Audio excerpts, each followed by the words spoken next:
Hi there, welcome to the channel and welcome back if you're a return viewer. I'm Kerry and today I'm here to review a book once more. Now it is the 5th of January 2023, so Happy New Year, and without further ado I'll get on with the show. So the book I want to talk about today is Richard Osman's book The Bullet That Missed, which is the third in the Thursday Murder Club series. Now these books started turning up about a couple of years ago, and for me it's become a tradition to read them on the lead up to the festive season. Just how it worked out when I got the first book around Christmas 2020, and you know, it's just been a bit of fun to wind down at the end of the year for me, and I have to say this book was a lot of fun. It is continues the story of the four friends who get together at an old folks home and try and solve crimes. That's the basic plot of them. The characters are Elizabeth, Joyce, Ron and Ibrahim, and there's a whole cast of supporting characters, local police, local business people, local television station in this one, and there's all sorts of friends that help the main characters along. Now, like I said, these books are kind of cozy crime dramas with a hint of thriller into them. Nothing terribly serious or demanding about them.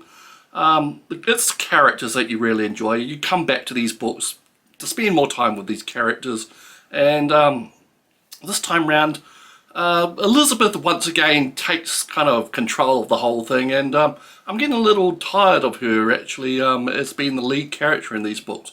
She's a little unrealistic. She not to give away any too great big spoilers, but she is formerly some type of secret agent in one of the British security services, and it's getting a little unrealistic. She's dealing with ex-KGB spies and assassins and all sorts of skullduggery, while her friends are living a life with her in a retirement home, dealing with local crimes, local criminals, and it just seems like I think Osman needs to reel back in the Elizabeth section, back to her and her friends dealing with things rather than dealing with great international incidents or whatever. It just gives a little bit much of fantasy land to these books. Now for the other characters, I'm glad to say that Joyce, the ex-nurse who is Elizabeth's friend, is written much better on this one. In the second volume, The Man Who Died Twice, I found that Osman had written her as a bit of a ditzy scatterbrain character, and her chapters where she basically makes diary entries kind of showed her as a bit of an idiot, which was a change from the first book, which she was like an innocent, naive type person. Luckily in this book she is back to how she was in the original book, and she's the one that makes like wry comments and observations of modern life, which you think about and say, yeah, that's quite right. Now Joyce is a lot of fun, and she has like quite a serious part to play in this book, and I think the male characters Ron and Ibrahim are kind of relegated a little bit. Ron gets a character arc where he falls in love with a makeup woman at a local television station, and he doesn't really get a lot to do with that, and the makeup woman is set up as like a red herring that you suspect is involved in the crime, and leads you down that path away. Ibrahim meanwhile gets a little bit of action. He befriends Connie, who was a drug dealer in the previous book, who they were instrumental in putting away into prison. He comes back into her life and acts as like a therapist, and he gets some information from the prison which helps with the main case. And the main storyline is basically there's a reporter from a local television station that 10 years earlier went missing and is presumed dead, as her car is found at the bottom of a cliff.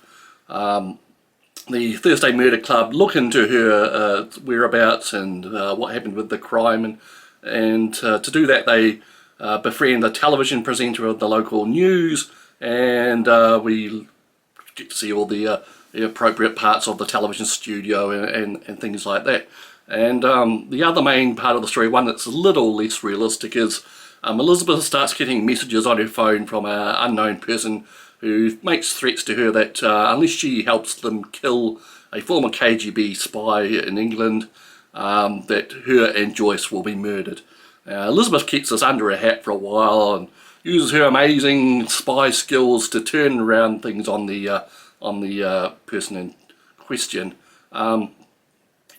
even though it's kind of unbelievable and unrealistic, it is a lot of fun. It's a lot of fun how these big bad guys turn out to be something a little less than what they themselves think they are, and they all end up helping the Thursday Murder Club in the end, and I hope that's not too much of a spoiler. So Thursday Murder Club Volume 3, The Bullet That Missed, a lot of fun, a lot of enjoyment. You get a lot of entertainment out of these books.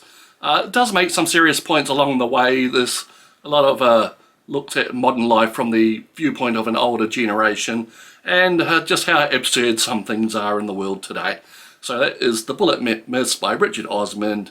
Worth a read, entertaining. I would recommend that you start with the first book, The Thursday Murder Club. It gives you a bit more introduction into these people and who they are and how they ended up where they are. The second book, The Man Who Died Twice, I think is pretty much the weakest of the three. I just didn't enjoy it as much as the first one or this one. So that is the book. We'll see you next time.